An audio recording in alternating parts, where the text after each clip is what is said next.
Nós vamos passar a limpo agora ao Senado nesse ano de 2024. Olha, tem tanta coisa para falar, por isso nós temos uma convidada muito especial. Esse é o nosso My News de fim de ano, que nós estamos fazendo gravações especiais para que você, nesse final de ano, fique bem informado e também projetando o que vai ser importante abordar em 2025. Nós estamos gravando aqui da Reag Investimentos, no Estádio Histórico Mané Garrincha, aqui em Brasília. Então, para o nosso conteúdo chegar sempre a mais e mais pessoas, eu quero pedir para você deixar o like. Tem também aí uma setinha meio torta, é o compartilhar. Você pode compartilhar no conteúdo no WhatsApp, nas redes sociais, e isso você pode propagar em massa porque é boa informação, informação de qualidade, sem fake news e sem desinformação. Então eu vou pedir para o César rodar o like, para daqui a pouquinho eu mostrar quem são os nossos convidados. César, sem mais delongas, roda a vinheta para a gente começar.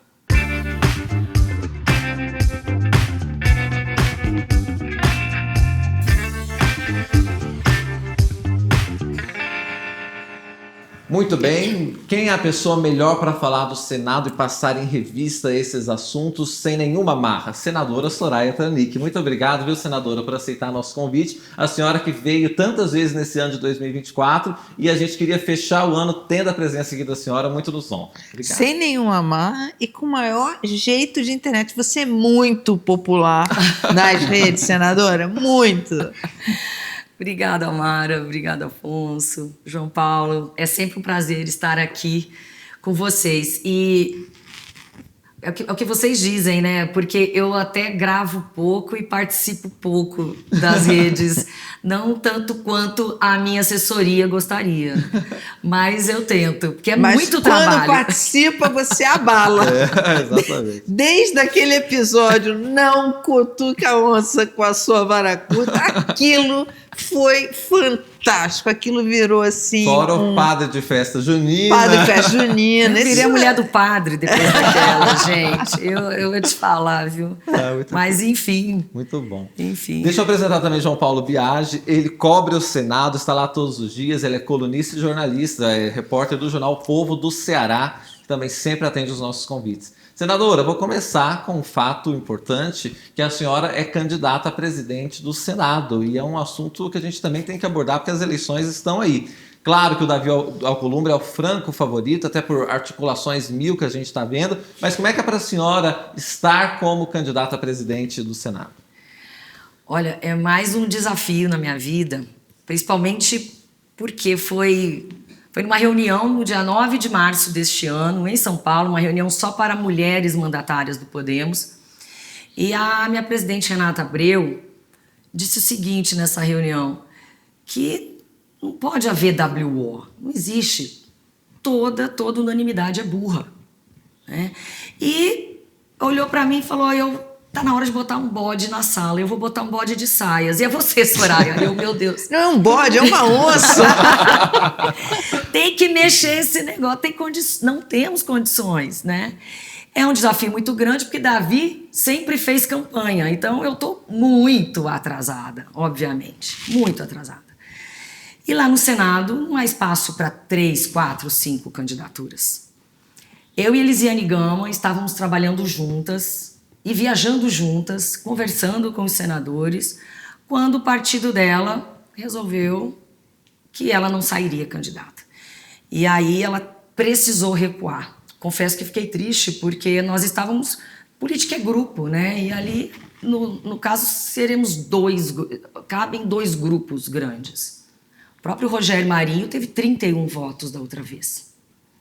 Em 23, né? Uhum. Então... e mesmo com a desistência da Elisiane, eu sentei com a Renata Abreu e ela me disse, continue. Eu falei, meu Deus do céu, mas que desafio. Mas eu vou continuar. Por quê? Porque realmente toda unanimidade é burra e o Brasil tem que saber, o Poder Executivo tem que saber, o Poder Judiciário tem que saber que não há WO, não há consenso lá. Então eu vou, nem que eu tenha só o meu voto, só de estar participando, só não tem um jeito de eu não ganhar, é não ser candidata, porque tudo pode virar da noite para o dia. Renan Calheiros era o franco favorito, né? Então, E outra, Davi nunca se lançou. Davi, o partido dele nunca lançou ele, o nome dele. Formalmente. Eu fui a única lançada. E, lógico, até o meu partido, já tem gente do meu partido que já declarou voto para Davi. Ok, estou muito tranquila em relação a isso, porque o objetivo é maior do que isso. O objetivo é outro, é trazer uma luz. Senadora, nessa trajetória de campanha, se é que a gente pode chamar assim, para a presidência do Senado, qual é a marca que você vai deixar? Porque a gente pode esperar tudo de você, menos silêncio, né? Você abala Bangu, você chega abalando, né?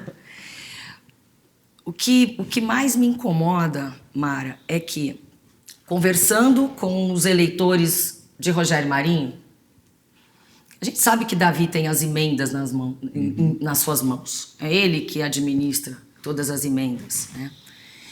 E não sei como que funciona, porque eu não tenho absolutamente nada para dar em troca. Não tenho um centavo para indicar de emenda para ajudar um colega. Não tenho esse poder em minhas mãos e se estivesse nas minhas mãos seria de uma outra forma. Tanto que eu já protocolei para o ministro Gilmar Mendes as minhas emendas de RP9.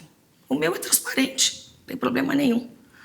Então, o que eu vi e ouvi, o que os eleitores, o que a atual oposição, deseja do candidato ou da candidata à presidência do Senado.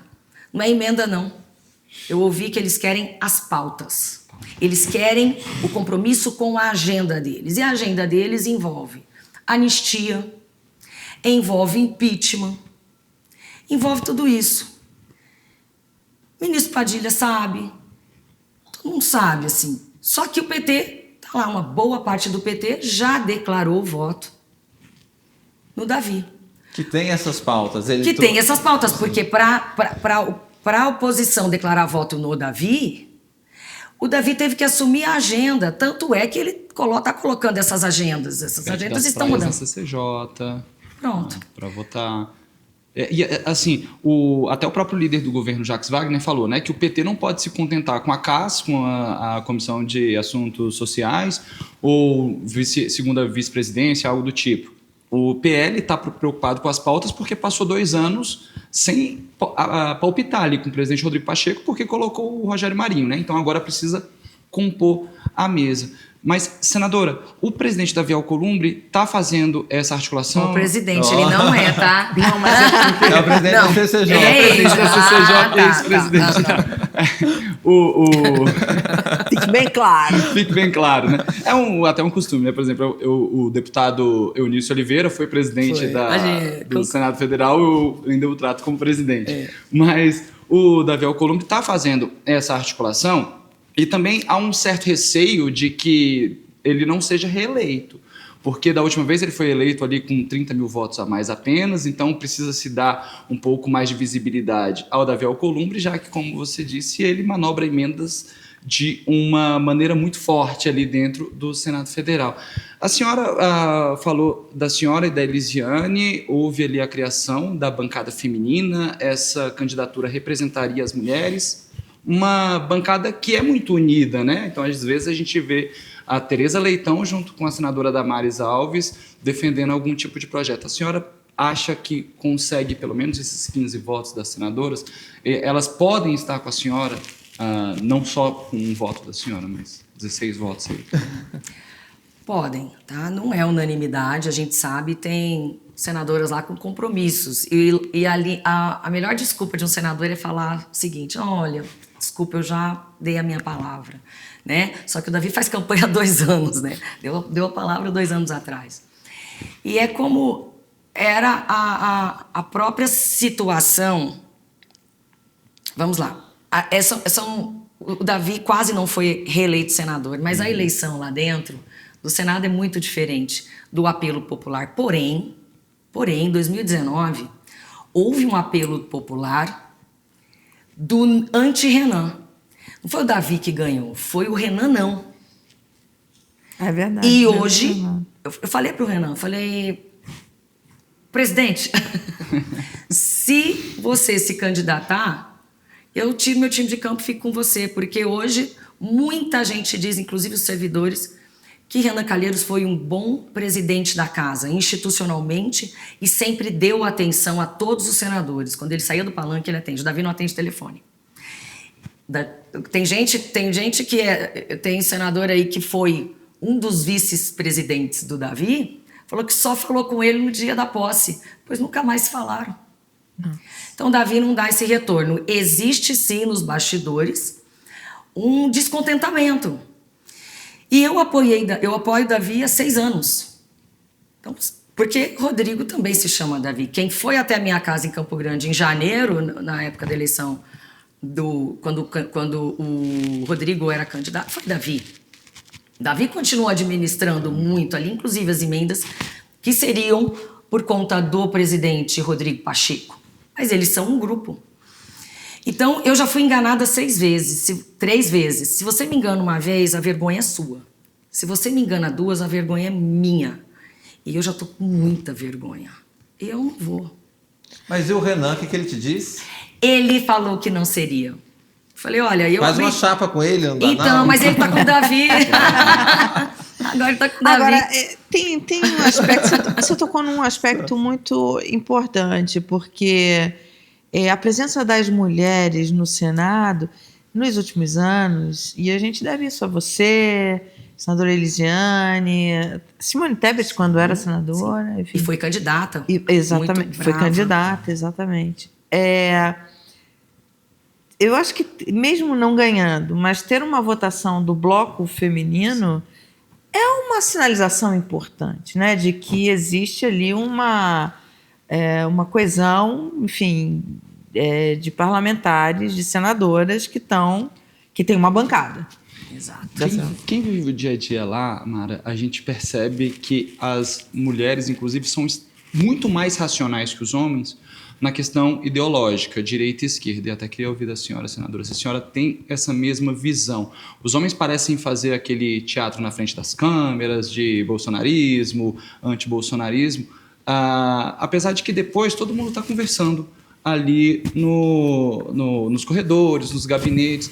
As mulheres parecem ter uma relação muito mais transparente na frente das câmeras e fora delas também. Eu queria que a senhora falasse sobre isso. Olha, eu não sei te explicar biologicamente. Mas isso é na vida. Mas nós somos mais transparentes. Nós somos. A paridade é importante, porque eu entendo que nós nos completamos. Sabe?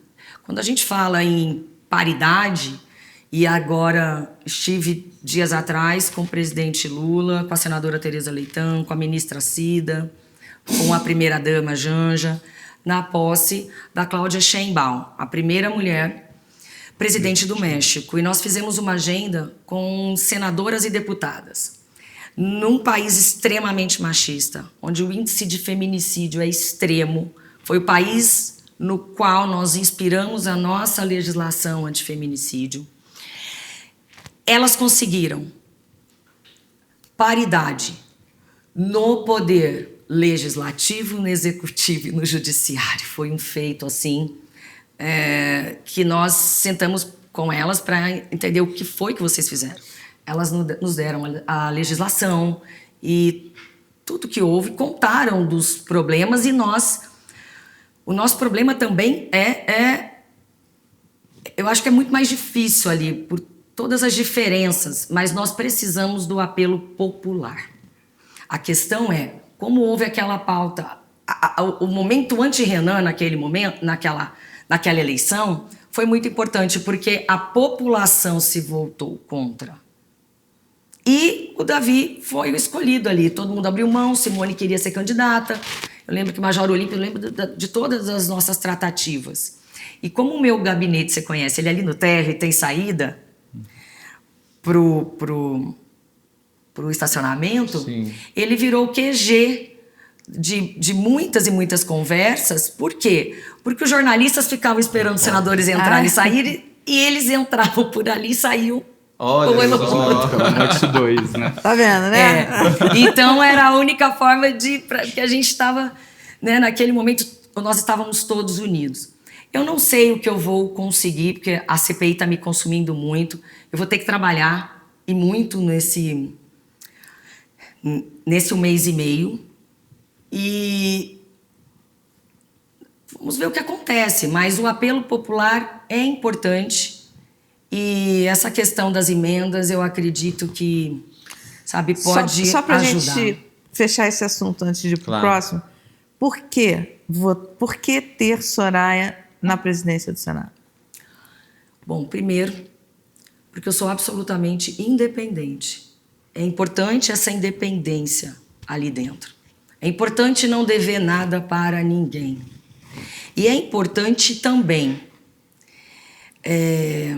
que tem alguém ali, nós somos mais racionais mesmo. Nós somos mais racionais. Me irrita profundamente quando os senadores começam a atacar os outros poderes. E, acima de tudo, porque isso o próprio presidente Pacheco pode explicar, ele é advogado, ele tem formação jurídica. Quando eles atacam o Supremo, dizendo que o Supremo está legislando, volta e meia, eu pego o microfone, eu tenho que dizer, olha aqui, ele não está legislando, nós não legislamos, deixamos de fazer a nossa parte, o judiciário é provocado, você tem que dar aula de direito para os senadores, ele é provocado, uma vez provocado, ele deve trazer uma solução, tendo uma legislação clara ou não. Então, aí ele pode fazer interpretações inúmeras, decidir por analogia. O que ele não pode é não decidir por falta de uma norma, de uma lei. Então, somos nós que não legislamos. Então, vocês têm que parar de atacar dessa forma. Quando há críticas, ok. Mas dizer isso o tempo inteiro... Então, respeitar o outro poder também vai fazer com que os outros poderes nos respeitem. E pragmatismo. Além de tudo, temos projetos maravilhosos, eu estou com uma lista imensa. São 1.500 projetos de lei parados na CCJ. Nossa. Tenho projetos de inúmeros, desde desjudicialização, de regulamentação de criptoativos, senadores e mais senadores e senadoras com projetos todos parados, sem designação de relator ou relatora. O que é muito simples, porque eu fui 2 vezes presidente de uma comissão, a de Agricultura e Reforma Agrária, eu já dava a linha, vamos de acordo com o perfil do senador ou da senadora. Então não existia projeto de lei parado na gaveta. Lá estão engavetados. A produção é pífia. Só para dizer, o presidente é o Davi Alcolumbre. Né? É isso. E a produtividade na CCJ, porque no plenário, o plenário está rodando. Inclusive, alguns dos elogios ao presidente Rodrigo Pacheco é que mesmo em dias que a Câmara não está tendo sessão deliberativa, o Senado tem mesmo que ser presencial para votar algo que seja ali mais... Eu ainda acho pouco, tá? Ainda acho pouco. Mas o que é importante, tem muitos projetos parados que não vão para o plenário porque estão parados nas comissões e principalmente na CCJ. Então, essa é outra questão que eu vou perguntar, porque há senadores, eu sei quantos projetos meus estão parados. Então, existe uma questão pessoal. Por mais que eu tenha apoiado Davi e que outros senadores e senadoras também tenham, ele não cumpre, não sequer dá seguimento aos teus projetos. E projetos dignos, que vão ajudar a população brasileira. Então, existe uma picuinha pessoal. E a primeira pessoa que eu pedi apoio foi para o Davi. Por quê? Porque eu entendi, óbvio, a primeira entrevista que eu concedi após a presidente Renata Abreu me intimar, eles perguntaram, para quem você vai pedir apoio? Quem é o primeiro senador ou senadora que você vai procurar? Eu falei, Davi Alcolumbre. Primeiro que ele não é candidato formal. Segundo que eu o apoio há 6 anos. Está na hora dele me apoiar. Cheguei lá na CCJ. Ele é muito simpático, como ele é mesmo. Dei um abraço, falei, vim pedir seu apoio. para a presidência do Senado, eu sou a única candidata. Ele riu. Aí ele disse, Soraya, todo mundo tem o direito de sonhar, né? Ele me disse isso. Meu Deus. E eu sonho mesmo. Eu sonho com qualquer resultado. Um voto eu terei. Ele O é microfone simpático. caiu, atrapalhou alguma Meu coisa. microfone caiu. Colocar. Ele é muito simpático. Mas às vezes ele dá umas patadinhas também, né? Assim, com jornalistas, por exemplo. Esse negócio que a senhora falou dele não atender telefone, segunda-feira na leitura do relatório da CCJ, na suposta leitura do relatório da CCJ, que ninguém apareceu na CCJ e ele estava desaparecido, sem sinal. Ele é muito complicado, 6 cara, horas. mesmo. Mas eu queria perguntar para a senhora, se eu puder Claro. encerrar o assunto. A gente está tendo um tipo de troca nas presidências.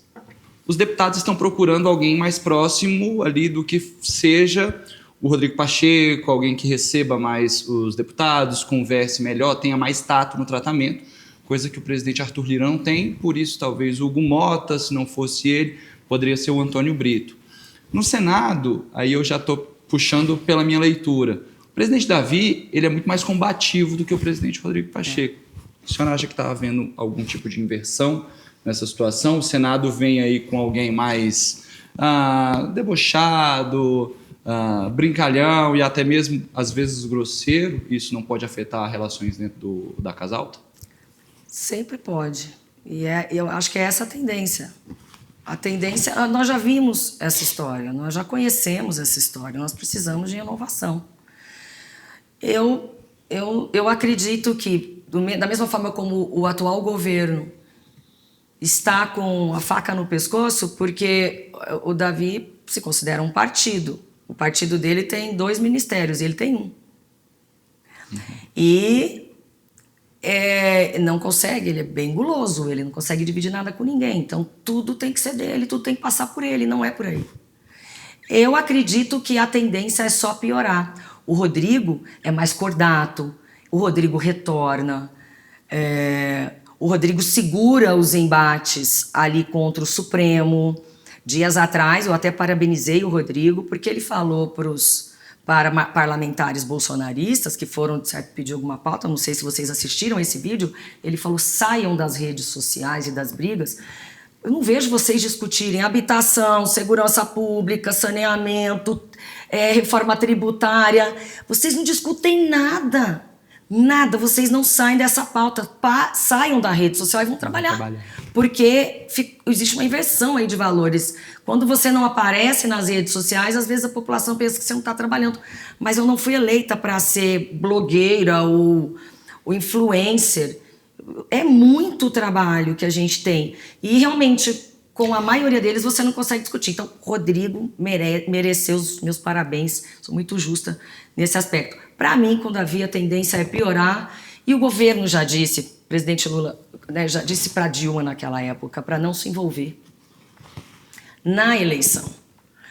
Quando você se envolve, você corre o risco do teu candidato perder e depois pode acontecer o que aconteceu. Então, a tendência do PT, da cúpula, é não declarar isso. Mas é óbvio que existe um trabalho ali de bastidor, né? E isso você tem que prestar atenção. O teu candidato tem que corresponder à tua forma de pensar e tem que entregar aquilo que se comprometeu. Sim. A credibilidade do Davi não é 100% no Senado. E como vai ser 2025, a pauta no Senado? Quais são os principais pontos em 2025? Quais são as principais pautas? Bom, eu sou absolutamente contra esta reforma tributária. Essa reforma tributária, para mim, ela começa inconstitucional. Por quê? Porque ela invade o Pacto Federativo. Ela invadiu a esfera de arrecadação e de legislar no tributário dos estados e municípios. Então, o Pacto Federativo é cláusula pétrea, é assim o meu entendimento. Ademais, eu não vejo um setor sequer feliz. Com as negociações, com as articulações, eles estão cada dia, assim, quando você conversa com o setor X, ele fala, não, deu uma melhoradinha depois da nossa articulação. Melhorou, agora dá, mas não é o ideal. Principalmente, um dos detalhes, eu fui para a tribuna falar isso, parece que isso não impacta as pessoas. O setor imobiliário me procurou e trouxe um estudo dizendo que, da forma como está, o aluguel vai subir 163%. O aluguel vai subir 163%. Vai prejudicar o Minha Casa Minha Vida. Isso é só um dos setores, uma questãozinha só. Então, é uma reforma que está tendo que fazer puxadinho para todo lado para agradar todo mundo, mas setor de supermercados conversou comigo no LIDE, no evento do LIDE. Então, não vejo ninguém feliz. Os cartórios. Então, assim, a gente está tentando desjudicializar, eles vão aumentar esqueci o nome os emolumentos. Então, isso vai atrapalhar cada vez mais os cartórios de trazerem um resultado satisfatório que não vá para o judiciário, que já está atolado de processos nos quais bastaria, o juiz não é o cartório, basta carimbar, entendeu? Então, são uma série de dificuldades. Então, eu sou contra. Se nós conseguirmos barrar a reforma tributária esse ano, nós poderemos trazer isso. Senadora, só para deixar claro, a senhora é a favor de uma reforma tributária. Mas não essa. Mas não esta, é isso. Claro. O Brasil precisa de uma reforma tributária. Do jeito que está, também está muito ruim. Do jeito que está ruim, mas é melhor do que essa reforma. E eu posso falar de cátedra porque eu fui a única candidata que apresentou uma proposta de reforma tributária. Simples, objetiva, só que tem um problema, a sonegação acaba com ela. E 30% da população sonega. 70% da população banca o país e são os mais pobres. Então é uma reforma simples, objetiva, mas tudo que é simples, por incrível que pareça, é difícil. Então, Mara, voltando aqui, eu vou continuar batendo nessa tecla se nós não fecharmos a reforma tributária. Mas o que seria, quais são as pautas para 2025? Vai depender da presidência do Senado. Então, esse é o ponto que eu queria chegar. Esse é o ponto. A questão da presidência do Senado, assim como a presidência da Câmara, é muito importante porque a agenda parlamentar passa por ali. Quer dizer, a agenda parlamentar é a agenda da população, do país, da economia, enfim, passa por ali. E isso é uma prerrogativa do presidente, da presidente do Senado. Da articulação, de com quem você fecha e quem você coloca sentado naquela cadeira da CCJ. Vai para o PSD. Eu ajudaria Elisiane Gama, com certeza, não é PSD, não é pela Elisiane Gama na CCJ, e faria assim. Embora está tendo essa tradição do presidente que deixe ir para a CCJ para ficar com um cargo mais elevado. Foi assim com o Davi Alcolumbre, né? Mas aí, no caso, é o Otto Alencar. Otto Alencar, eu abriria também mão para o Otto Alencar. O que nós precisamos é de uma candidatura alternativa. Porém, como não há, até agora não houve uma construção, eu acho que isso esquenta, a campanha esquenta nos últimos dias. Aí o pessoal começa a pensar e a se mexer. Tomara que não tenha um voto a mais, igual aconteceu daquela vez. Quer dizer, senadora, você está falando, vou ter um voto, nem que seja o meu e tal, mas você está entrando nessa eleição para brigar. Eu estou entrando para brigar e eu não terei vergonha nenhuma de ter só o meu voto. Nenhuma. Porque pela primeira vez a população brasileira vai conhecer os seus representantes.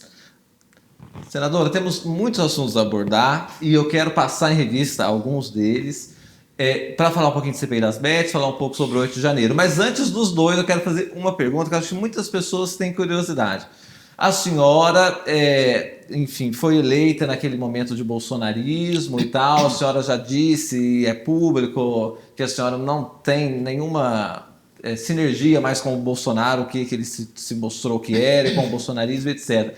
Pelo contrário, a senhora tem tido uma boa relação com o presidente Lula. A senhora já foi no Palácio do Planalto algumas vezes, já esteve em agendas com ele. Qual que é a relação da senhora com o presidente da República, Luiz Inácio Lula da Silva? Como é que ele é no trato pessoal com a senhora? Sabendo que a senhora é uma parlamentar de um partido que não é a do governo, como é que é isso? Bom, a minha relação é institucional e eu sou realmente independente, tanto que quando eu mudei para o Podemos, eu era do bloco, do maior bloco, e eu só mudei para o Podemos porque nós sairíamos do bloco, deste maior bloco. E eu não aceitava mais ser usada como número. Nós somos um número. Então, o líder do bloco chega lá, Davi Alcolumbre chegava lá no Planalto e falava, olha, eu tenho 30 e tantos, eu tenho tantos votos. Não, ele não tinha. Entendeu? Não tinha. Então, eu falei, eu não aguento mais ser número. Nós precisamos abrir um bloco. E montamos o bloco com o PDT. Podemos PDT. Com o PDT e o PSDB, tá? E o bloco se chama Independência, ponto. A minha relação é institucional, como deveria também ser com Bolsonaro, né? Ali é instituição, mas ao mesmo tempo tem sim, é possível ver diferenças, principalmente na educação, no respeito e na capacidade de articular. Hoje eu conheço 2 presidentes. Então, eu vou olhar para você mais uma vez. Então, dizer aqui que... Bolsonaro, muito obrigada porque você me ajudou também a me eleger. As pessoas acham que, né, ingratidão jamais. Mas eu fui eleita com ele e também apesar dele, porque as traições dele para comigo já começaram na minha campanha de 18. Então, isso é outra história e ficou para trás. Para ser traído por Bolsonaro, basta pegar a senha e entrar na fila. Entendeu? E eu fui uma das primeiras. Só que eu falei, meu filho, quando o coleguinha... Você acredita na pessoa. Eu achei que fosse uma mudança ali. Quando eu vi que não era e que eu fui enganada, todo mundo tem o direito de ser enganado. Quem nunca foi, que atire a primeira pedra, né? Lógico, mas eu não imaginava que chegaria a tanto. Mas vamos lá. Teve um dia, primeira vez que eu iria ver Lula depois do debate da Globo. Ver o Lula pessoalmente, apertar a mão dele. Acho que foi março, abril de 23. Rodrigo Pacheco, autor, e eu, relatora de um projeto de lei sobre advocacia. E o presidente Lula falou, vou sancionar agora. E o Rodrigo me ligou. Corre aqui que vamos tirar uma foto com o presidente Lula porque ele vai sancionar. Foi algo muito... Falei, nossa, como é que será que vai ser esse encontro, né? Porque eu não fiquei do lado de ninguém no segundo turno, fiquei na minha ainda machucada com as questões, não por Lula não, nem por... machucada com as questões, com o cansaço da campanha, eu ainda soltei os impropérios naquele momento. Então ficou um tanto quanto chato, mas eu falei, vou superar, né? Pedi até desculpa. Cumprimentei o presidente Lula e depois que ele sancionou, eu disse para ele, primeira vez que a gente se encontra, quero dizer para o senhor que eu desci do palanque e eu tenho ajudado e quero ajudar o Brasil. De qualquer forma, tudo que for relevante para o povo brasileiro, eu estaria aqui. E o ministro Padilha estava do meu lado. Ele falou, eu sei muito bem como que você está agindo, Padilha já me contou, todos os ministros me contam da tua atuação, da tua boa vontade e tudo, e me abraçou de uma forma muito respeitosa, muito carinhosa, me deu um beijo na testa, muito dele. E dali em diante, depois me convidou para viajar. As pessoas que não têm essa concepção que são intolerantes de qualquer maneira, né, não podem ver uma foto, né? Mas isso não me afeta. Ainda comi 1 quilo de sal com o presidente Lula, porque eu estava naquele voo de 5 horas. Rodando. Eu fiquei em pânico com o presidente Lula durante 5 horas. E aí o pessoal começou na viagem para o México. Na volta isso aconteceu.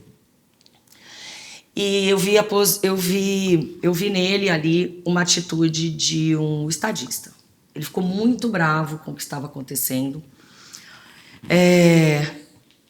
Desde a televisão não estava funcionando, no avião. Questões assim, era a quinta pane deste avião, quinta ou quarta pane deste avião no ano. E que tinha acabado de sair de uma revisão de cerca de 90 dias. Eu posso estar errado em algum número ou outro, tá? E assim, a gente num evento onde estava a maioria dos líderes mundiais, isso mostrou uma certa... Fragilidade. Nós não podemos mostrar fragilidade, né? Nós não podemos estar assim, tão expostos. Aí a presidente, que tinha acabado de tomar posse, já mandou o corpo de bombeiros para lá, helicóptero, sabe, uma situação de vulnerabilidade? Eu vi uma pessoa falando, nós não podemos aceitar isso. Eu vou falar uma frase dele aí, não sei se ele vai ficar bravo comigo, mas isso me marcou muito. Ele falou... Será que eu falo? Fala. Isso me marcou muito. Nós não somos pobres, nós somos relaxados. Até a Janja falou, ele ficou nervoso, mas por conta da situação. E aí depois brincaram comigo que era a primeira vez que estavam viajando comigo e que podia ser, né? Eu seria pé frio. Aí vieram com essa, Soraya, você é pé quente, pé frio é o seu suplente. E aí já virou piada. Então, no meio desse... Então, eu comi 1 quilo de sal ali e pude conhecer mais de perto. E muitas coisas que não foram resolvidas. O acordo do Mercosul. O presidente Bolsonaro falou, vou fazer, mas ele não conseguia agregar, aglutinar. Tava igual o Milei ali. O Milei assinou de sem graça, tá? De sem graça. É verdade. Outra coisa, uma promessa para o agronegócio. Uma promessa principalmente para o Mato Grosso do Sul. Que ele resolveria a questão das terras indígenas. Eu fiz de tudo para que isso acontecesse durante o governo Bolsonaro. Conversei com ele inúmeras vezes. Fui à FUNAI, fui à Aras. Eu me mexi tanto. Eu relatei o marco temporal na CRA a favor do marco temporal.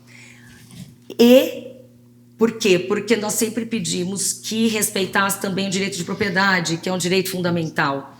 E ao menos indenizasse dignamente aquelas pessoas que, com boa fé, adquiriram um título. O justo. É como alguém entrar no seu apartamento que você comprou, na sua casa, quem não tem a área lá, e áreas pequenas, inclusive. E fizemos de tudo. O que Lula acabou de fazer? Porque o certo seria, pela legislação ali, indenizar apenas as benfeitorias e não a terra nua. Ele falou, não, eles merecem. E agora comprou 10 mil hectares para realocar indígenas no Mato Grosso do Sul. Ele falou para mim, Soraya, nós temos que virar essa página e acabar com isso. Então, é Lula que vai resolver. Então essas conquistas que você fez, na verdade, ela não te cria...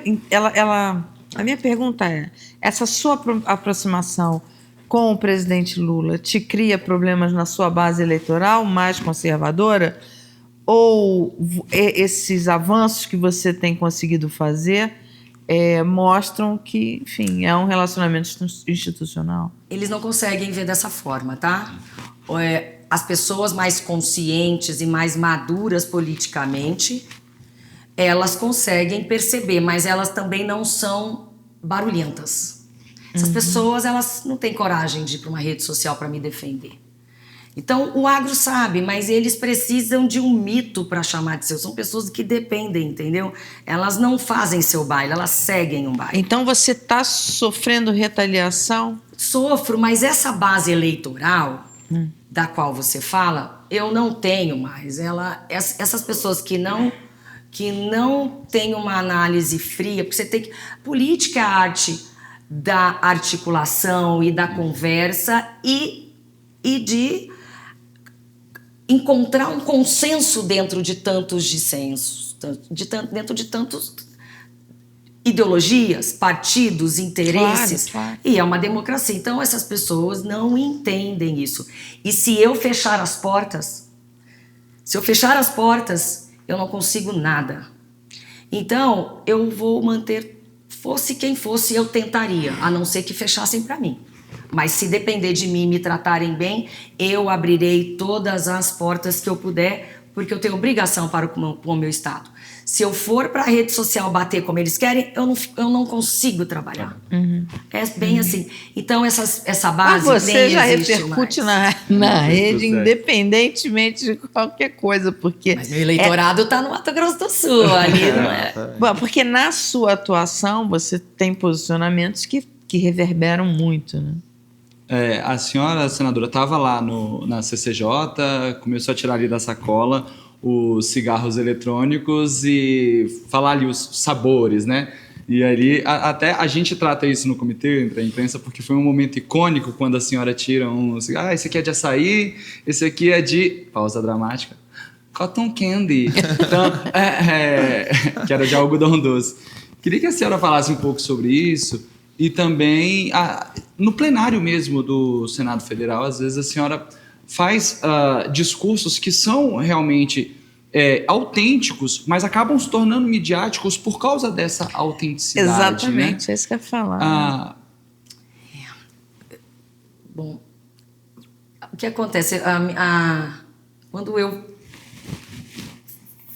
fui candidata, eram 12 homens e eu era a única mulher.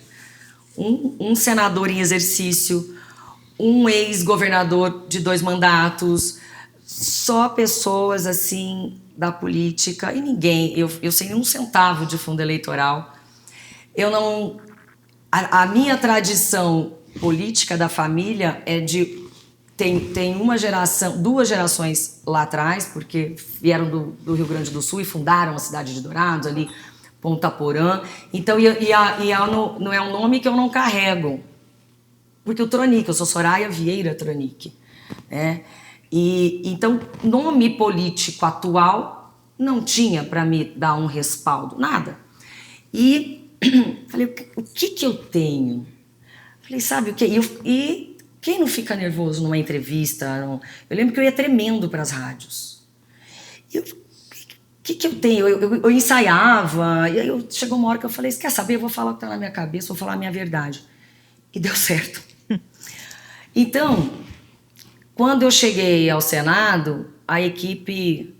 Lógico que eu tenho vícios de fala, tenho os nés, eu atravesso a mão na frente, sabe? Esses dias aquela moça lá que... Esqueci o nome dela, ela falou... Aquela candidata Soraya pegava a caneta e fazia assim... é uma que ficou famosa aí, que acabou o casamento com Cíntia Chagas. Cíntia Chagas, sim. Aí tem um vídeo dela falando, é um absurdo você falar com a caneta na mão. É aquela candidata Soraya Tronic que falava assim com a caneta, que foi ridículo. Tá bom, eu tenho que rir, porque gente, era o que eu tinha. Fez sucesso. Entendeu? Então, assim, aí lógico que você precisa de media training, lógico que você precisa burilar, né, o teu comportamento. E às vezes eu fico muito irritada. Eu não consigo imaginar você fazendo media training. Eu aprendi na não consigo imaginar. E só que, sabe, se posiciona assim, porque eu não me vejo como os outros me veem. A equipe ali fica, a cara da equipe. Então, mas assim, eu sou difícil, não no sentido... Eu aceito críticas, só que eu não tenho muita paciência, entendeu, para isso. Senadora, a sua candidatura à presidência... Da República. Da República agora. E você fez uma trajetória que você mudou de patamar. Você não se elegeu presidente, mas você saiu de um outro tamanho dessa coisa. Assim, o país inteiro te conhece. O meu medo era ser o cabo da Ciolo da vez ou o padre Kelman da vez. Pois é, você não foi. Ainda bem. Mas Mas eu corri o risco muito. Mas eu andei ali naquela linha assim, ó, muito tênue, porque eu queria trazer leveza para algo tão sério, eu queria só eu, assim, porque tem coisas tão sérias que tem hora que você tem que simplesmente tratar com um pouco de... Eu sou geminiana, gente, eu sou irônica às vezes, entendeu? Mas fiquei lá e eu dou os parabéns para a equipe. E agradeci o Dória. Falei, Dória, nossa, eu gosto muito de você, mas como eu entrei na última hora, e uma das exigências foi não ficar com o marqueteiro que já havia sido contratado pelo Luciano Bivar, eu exigi isso e exigi o seguinte, não vou para lado nenhum, posso ser eu. Aí eles, lógico. Mas eles não ficam muito no Senado. No Senado eu estava sozinha, eu segurei sozinha. Nós éramos 4 senadores, Flávio Bolsonaro saiu, Selma foi caçada, Major Olímpio morreu, eu fiquei sozinha lá, ninguém ligava para mim, eu era líder de mim mesma, sabe? Eu liberava a minha própria bancada, sabe? Eu era líder de mim mesma, mas porque eu gosto de time, de família e tal. E aí era necessário, e eu disse não, assim, 3 vezes, mas chegou uma hora que... Porque era na última hora, eu estava me preparando para contar para minha mãe que eu seria candidata a vice. E aí eu cheguei e falei... Ela falou assim, não, já sei que você vai me falar, você é candidata a vice-presidente e tal. Só te peço a Deus, eu vou ter que intensificar as minhas orações, porque é complicado, né? Aí eu falei, não, mãe, eu sou candidata a presidente. E a minha mãe é muito forte, a pessoa mais forte da família. Aí minha mãe não assistia aos debates. E meu pai falava, vem aqui ver, tá indo bem, tá tranquilo. Minha mãe ficava dentro do quarto rezando, assim, porque é mãe, né, gente? Maravilhosa. Então, mas E aí, Lula Guimarães, essa história do Dória, voltando. Falei, Dória, quando você desistiu, né? O Lula Guimarães, que estava comprometido contigo, ficou sem candidatura, foi tudo em cima da hora. E eu também falei, e agora? Falei, não, esse contrato eu não quero. Era um contrato de 40 milhões e não estava devolvendo. E eu acompanhando o Bivar como pré-candidata a vice. Eu não estava contente, eu falei, não, se eu tiver que ser, mas jamais. Fiz um contrato de 6 milhões de reais, que o partido terminou de pagar há pouco, tá? O partido mais rico. Por quê? Porque deu certo, não era para pontuar. Não é culpa do Luciano Bivar, não, tá? Não deu certo. Quando começaram a me cortar e puxar minhas rédeas, e Lula Guimarães segurou a onda. E ele foi o marqueteiro do Boulos agora. Exatamente. Tá? Me deu um trabalho esse Lula Guimarães, vocês imaginam, no debate. Eu imagino, porque vai muito do estilo do candidato. Ele fez a campanha do Alckmin, ele fez campanha do Meirelles. E eu estudei em anotações do presidente Alckmin. Ele carrega toda aquela pasta, tudo.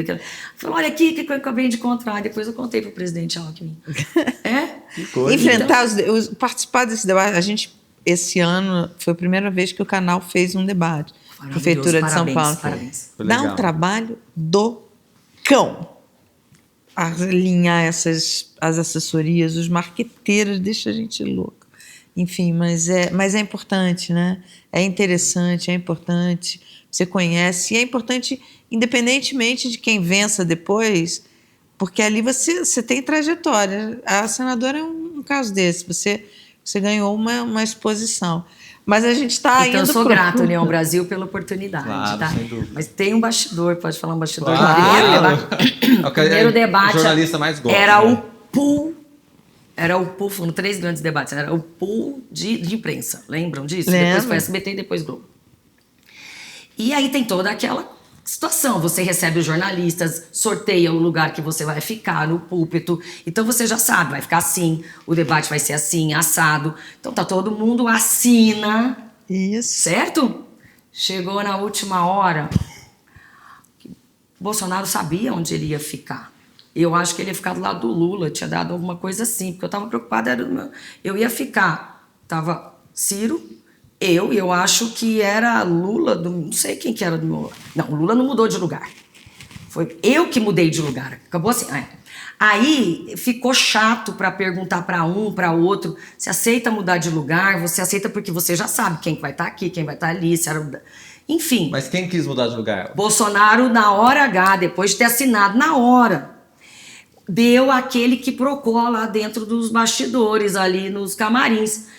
Ele emburrou, não queria, foi alguma coisa assim. Sobrou para quem? Falou, Vai, pergunta pra essa Soraya aí, o que ela faz? Você pode mudar de lugar? Eu falei, tá resolvido, eu mudo, me bota em qualquer lugar. Aí ele ficou ao meu lado. E todo mundo se cumprimentou, tal, porque eu era a segunda a entrar. Certo, ele queria ficar ao seu lado, senadora. Não, mesmo. Eu era menos pior pra ele ficar do lado. Aí eu lembro que, e pra entrar também, né, não entra todo mundo junto.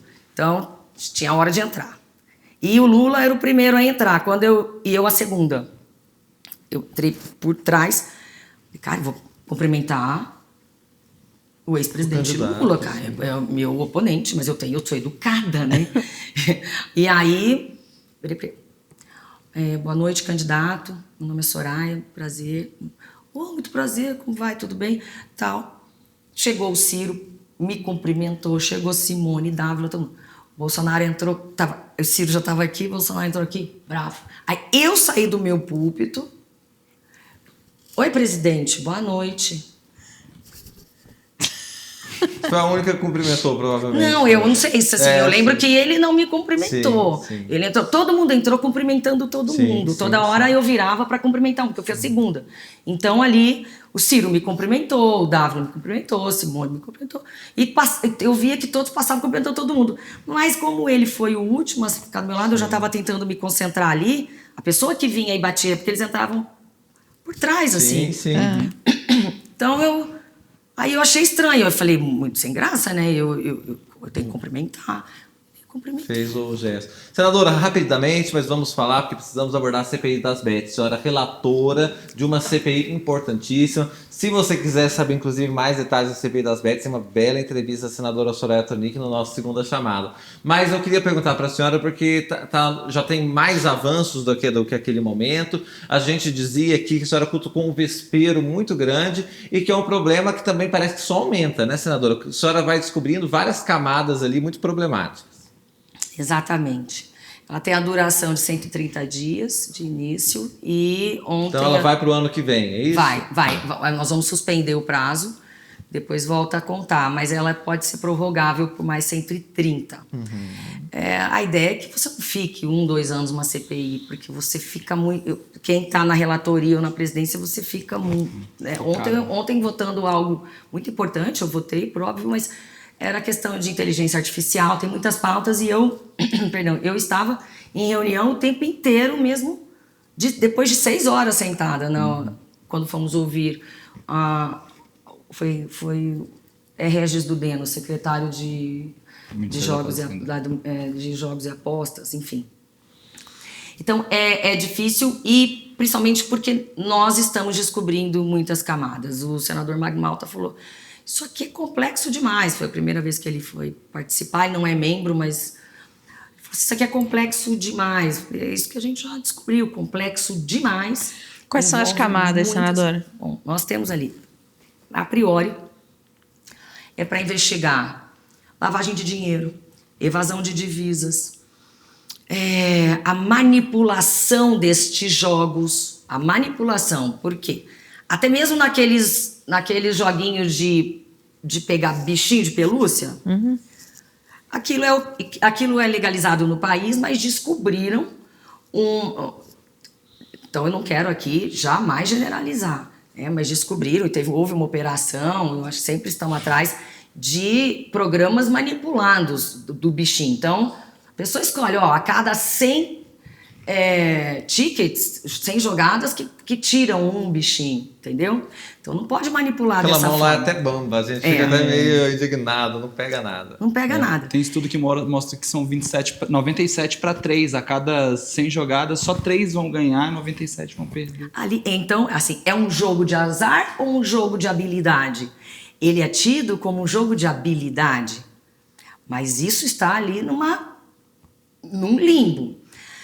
E o que nós estamos descobrindo, além da manipulação, além da evasão de divisas, estamos numa fase de regulamentação, porque foi em dezembro de 2018, quando o presidente Michel Temer sancionou a legislação. Deu 2 anos prorrogáveis por mais 2 para o Poder Executivo regulamentar. Quem entrou? Jair Bolsonaro. Ficaram os 2 anos, depois mais 2, sem nenhuma regulamentação. E o negócio acontecendo, todo mundo jogando em bet. Eu achei, a princípio, é igual a história dos cigarros eletrônicos. Então, aí todo mundo acha que, sabe, tá liberado, não tá. E aí isso se alastrou de uma forma impressionante. Então, nós temos manipulação.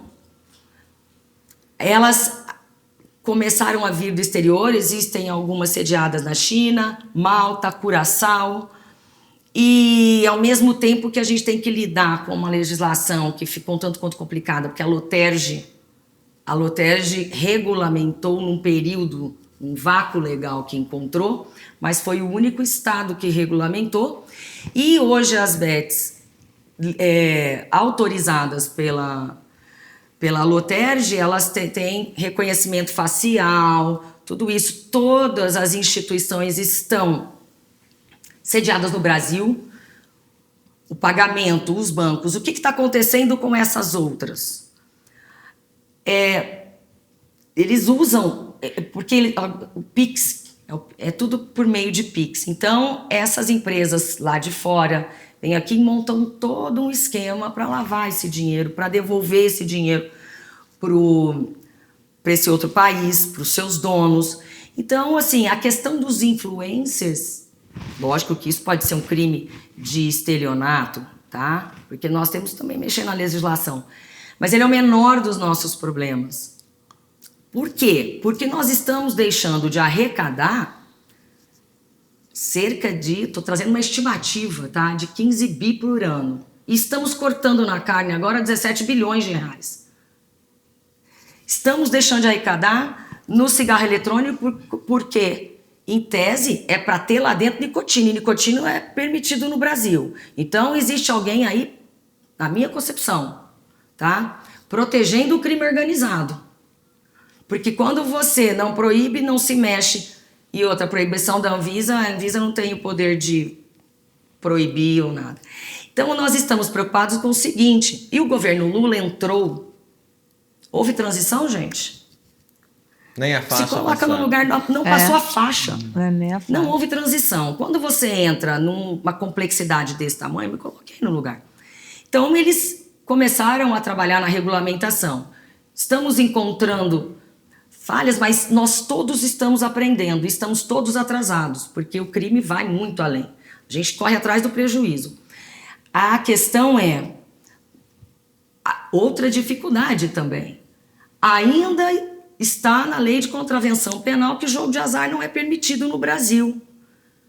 A legislação do Temer não proibiu esses jogos, não liberou jogos eletrônicos, mas sim as apostas de cota fixa, das quais você parte de um princípio. Você quer apostar no seu time, ou acha que o goleiro tal vai defender 2 bolas, ou o artilheiro vai... Você parte de um pressuposto, de algo do qual você acredita. O jogo de azar é totalmente de azar. E eu votei a favor, tá bom? Votei. Então, nós temos que fazer meia-culpa porque nós colocamos os cassinos 24 horas na casa das pessoas. Se fossem os físicos, nós pelo menos teríamos algum controle, o dinheiro ficaria aqui. Você, para um parente viciado, ludopata, por exemplo, você sabe onde está, onde vai buscar. Tem legislações no mundo afora que permitem que só permitem que o pessoal de um certo raio ali da região frequente apenas 2 vezes por semana. Então é mais fácil de controlar, além do que pode movimentar o turismo, desenvolver áreas não desenvolvidas, como outros países fizeram, emprego, então, renda. Pelo que você está falando, a gente vai ver assim um noticiário agora no próximo ano em relação a essa CPI, aparecendo várias coisas além da própria regulação do jogo. Ou tem um silenciamento? Você acha que a CPI está sendo pouco divulgada, talvez? Olha... Porque tem muitos patrocínios de bets em grandes empresas. Tem muita gente que não quer que ela ande. Inclusive, tem senadores que não querem que elas andem. Tem senadores que têm parentes, eu acho, envolvidos, amigos. E estão tentando de todo jeito. Então, eu estou vivendo dificuldades, é bom que todo mundo saiba, porque eu não vou ceder. Ontem, de novo, eu pedi, porque eu chamei Edinaldo, presidente da CBF, e eles não deixam eu chamar, toda hora eles tiram. Eu falei, agora eu vou convocar. E assim não houve deliberativa. Qual é o problema? Qual é o problema? Mas a estratégia também é, por exemplo, a senhora convocou Virgínia, Gustavo Lima, alguns outros cantores, convite ao Felipe Neto também é para trazer visibilidade à CPI das bets, porque a senhora falou agora que os influenciadores não são o maior problema, mas essa divulgação gigantesca, como que funciona? O Banco Central vem porque nós também precisamos entender o que está acontecendo. Então, semana que vem, acho que vamos receber o Campos Neto, já no final, mas é ele que está aí, e a Febraban. Acho que Isaac é que vai. Os números são estarrecedores, números dos bancos, então nós precisamos entender os números também. E, sim, a influência deles, dos influencers, é impressionante, porque nessa fase onde eles começam a trabalhar, subiu sobremaneira o número de apostas. Hoje o Brasil está no primeiro lugar do mundo nesse tipo de aposta. Antes era o Reino Unido, Estados Unidos. Nós avançamos numa velocidade impressionante. Nós estamos vendo, inclusive, pessoas de mais de 60 anos. São os que investem um valor maior, porque estão muitos ociosos, já aposentados, e ficam ali brincando, né? E a influência deles é real, é gravíssima. Por quê? Porque eles falam que ganharam muito dinheiro. Então, como é que esses programas... Eu não vejo jogador falar que ganhou igual o Gustavo Lima, igual a Virgínia, igual o Tiro Lipa. Eu não vejo. O que eu vejo são famílias e famílias destruídas. Sim. Então tem alguma coisa errada aí. Perigoso demais, mas não é para dar visibilidade, porque um desses influencers, ou uma dessas, não vou falar, falou, pode me chamar, que eu vou sapatear na cabeça da Soraya. Eu falei, se quiser fazer cena aqui, eu fecho a porta e a reunião vai ser fechada. Que é uma prerrogativa, né? Não quero esse tipo de alarde, entendeu? Porque eu preciso entregar um relatório consistente. Sim. Quando foi Luciano Hang, naquela CPI do dia 8, foi ridículo aquilo, porque ele entrou como um ídolo. Sem dúvida. E na ausência de mão firme, ele deitou e rolou, mas ninguém vai deitar e rolar na minha cabeça. Não tenho dúvida disso. Não, e por isso que eu tô falando, é pra trazer holofote? Não quero esse tipo de holofote. Eles são parte do problema, né? Senadora, quero fazer uma pergunta, fazer 2 em 1, porque a gente está encerrando, mas eu quero abordar esse assunto. A senhora até citou rapidamente aqui o gabinete da senhora, que tem uma porta estratégica e tal. Eu e a Mara estivemos, inclusive com o João Bosco Rabelo, entrevistando a senhora no gabinete, pouco depois do 8 de janeiro. A senhora nos contava que lá foi alvo das ações desses criminosos que invadiram os poderes. Então o gabinete da senhora foi quebrado ali, o vidro, enfim, toda essa questão. Então é um tema que é caro a todos, cada um de nós brasileiros, mas a senhora especialmente, porque teve o gabinete violado ali por aquela horda de pessoas golpistas condenadas, inclusive pelo Supremo Tribunal Federal.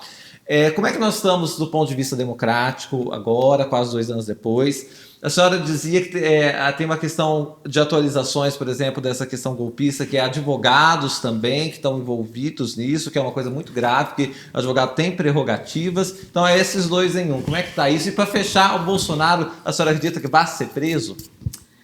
Bom, vamos lá. O 8 de janeiro ainda não acabou, tá?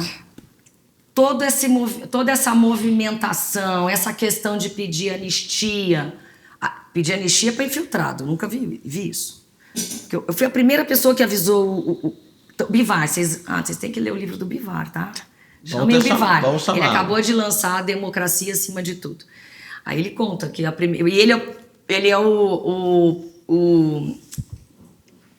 como é que chama? O primeiro secretário da Câmara. Sim, então ele é o prefeito da Câmara. Eu liguei e falei, Bivar, estão invadindo o Congresso. Mandei foto. Ele falou, menina, isso é fake news. Eu falei, não, liga a televisão. E ele conta isso. Eu assisti de 2 celulares, assim. E logo que eu coloquei no grupo de senadores, já começaram a falar. Isso são infiltrados. Estava pronto, entendeu? Alguns falaram, tá na cara que são infiltrados. Mas, gente, estava acontecendo, eles já estavam com uma... Ai, não aguento mais essa palavra narrativa. Coitada da narrativa. Estavam com enredo pronto. Bom, tem... Enredo pronto. Estava na ponta da língua, sabe? Então, não acabou porque... pedir anistia, primeiro, para infiltrado, né? Segundo, enfim.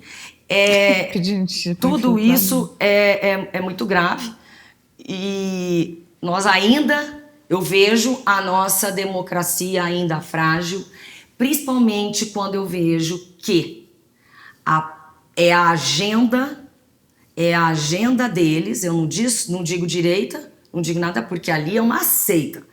É a agenda bolsonarista, que é a moeda de troca para o voto nas 2 casas. O apoio à agenda. E o apoio à agenda envolve anistia, envolve impeachment de ministro do Supremo. Então, isso me preocupa, tá? Muito. E por conta de tantos crimes que estão vindo à baila, eles estão com medo mesmo. E quando a pessoa está encurralada, é capaz de qualquer coisa. Então, isso me preocupa. E... essa questão, outra que eclode, nós temos várias camadas ali, né? Vários núcleos dentro da tentativa de golpe. Temos aquelas pessoas que invadiram, aqueles baderneiros misturados, colocaram ali uma senhorinha ou outra que chegou lá, tá? Para misturar com a horda que estava bem treinada fazendo rapel lá dentro. E prenderam armas, sim. Então não eram só senhorinhas, porque eu estou acompanhando as audiências agora que foram liberadas. Depois do trânsito em julgado, sai o segredo de justiça. E nós temos esse pessoal, nós temos os incitadores, os influencers, temos os financiadores, temos a cúpula militar, temos os autores intelectuais, né? A inteligência, o núcleo de inteligência ali que programou essa coisa linda. E aí, nós temos tudo isso. E agora, eis que surge com indícios, tá? Indícios. Não estou aqui julgando ninguém porque não me cabe, eu não sou do Poder Judiciário, mas quando nós nos deparamos com algo assim, a nossa obrigação é tomar as providências. Então, eu já havia observado uma atuação do advogado que me assustou sobremaneira, o primeiro advogado de Mauro Cid. Primeira entrevista ao vivo. Quando eu comecei a ouvir, eu fiquei chocada. Eu falei, ele não está defendendo o cliente dele, está defendendo o Bolsonaro, achei estranho, na minha concepção. Tanto que na CPI eu elogiei o César Bittencourt, fantástico, foi o advogado, mas o Mauro Cid tem outro patamar ali. Eu acho que... Eu perguntei para ele se ele havia já representado na ordem contra aquele advogado. Ficou quieto, porque ele ficou calado o tempo inteiro, mas eu deixei isso ressaltado, porque... Não o César, o primeiro, né? O primeiro, não o César Bittencourt, sim, o primeiro. Sim. O primeiro. E aí eles trocaram. Mas... A senhora está nos dizendo que tem citadores, autores intelectuais e tem também advogados. Advogados. O que nós percebemos analisando vários advogados de norte a sul, de leste a oeste do país, com uma defesa idêntica. As defesas são idênticas e é um grupo de advogados. As defesas idênticas e defesas que poderiam minorar as penas, não deixaram eles, assim, sabe, fizeram, acho que uma lavagem cerebral, não aceitar o acordo de não persecução penal, né? E aí eles estão sendo condenados, mesmo vendo o que estava acontecendo com outros. E são muitos advogados, inclusive ajudando, pedindo Pix e mantendo foragidos fora do país, fazendo lives em alto e bom som. Eles não têm medo de nada. Haja vista, vamos lembrar, que o primeiro julgamento que nós tivemos no STF, na hora da sustentação oral, são 15 minutos, os 3 advogados que lá apareceram esqueceram que os seus clientes, os seus pacientes estavam ali, ó, sangrando no pronto-socorro. Papel é tudo igual, a defesa você faz, mas é naquela hora que você pode tocar o coração do julgador, é naquela hora que você vai, é aquela hora. E ali é onde você poderia salvar. Esqueceram dos feridos e foram xingar. Nossa. Os ministros, foram se autopromover. Eles simplesmente esqueceram, eles são advogados militantes. Então quer dizer que o médico, na hora do pronto-socorro, ele vai perguntar: você é Lula ou você é Bolsonaro? Ah, não vou. Porque, na minha concepção, foi isso que aconteceu ali. E esse pessoal é um pessoal mais humilde, então me preocupa. Eu estou ao lado desse pessoal aqui, porque nós entendemos. E eu vou fazer a propaganda do Vitor Panchorra. É um canal ele é jornalista, ele tem esse canal no YouTube, Victor Panchorra. Ele já analisou e ele acompanha, ele faz react das audiências, ele comenta.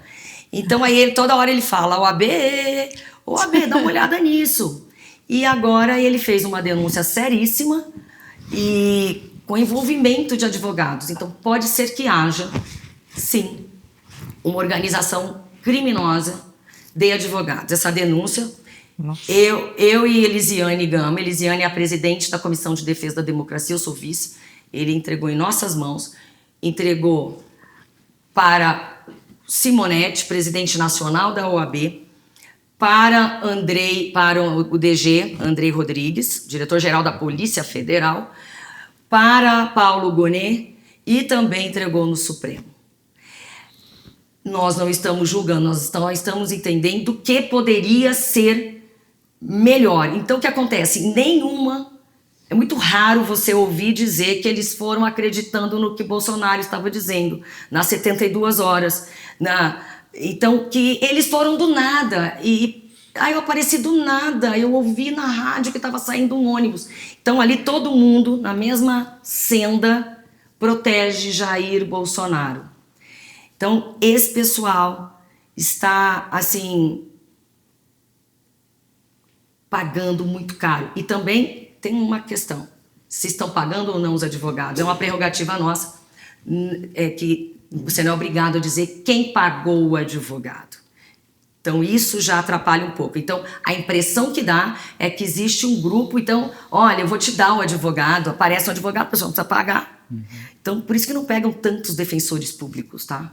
Interessante. Bolsonaro vai ser preso?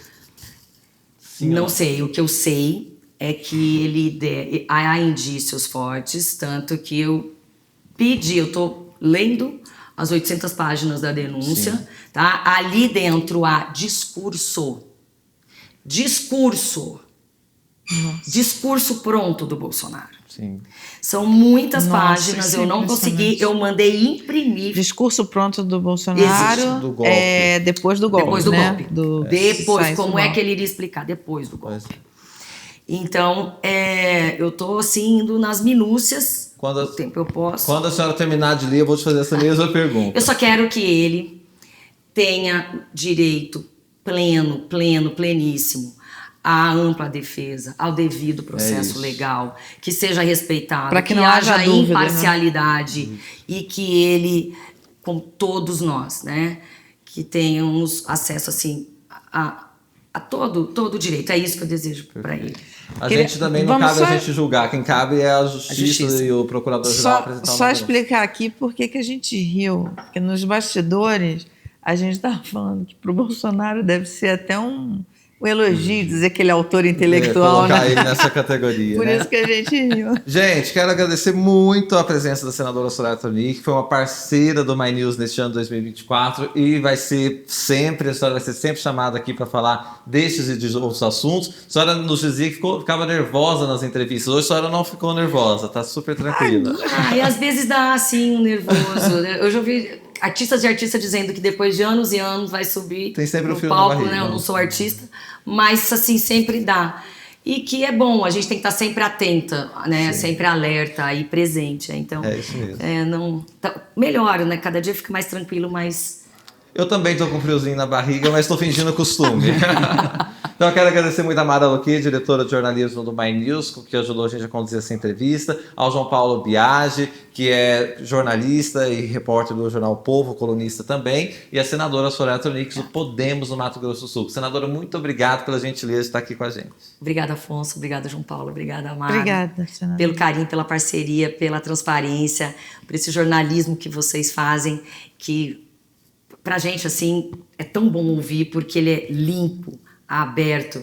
Então, estive com vocês ontem, tá? Todas as emendas lá da inteligência artificial. Ah, muito bem. E desejar um Feliz Natal, um Feliz Ano Novo, um 2025 cheio de coisas boas, né? A vida é cheia de surpresas. E eu tenho certeza que ela trará boas surpresas para nós, brasileiros, porque a gente precisa e merece. Que assim seja. E nós nos encontramos na programação do My News. Só não esqueça de deixar o like. Tchau, tchau.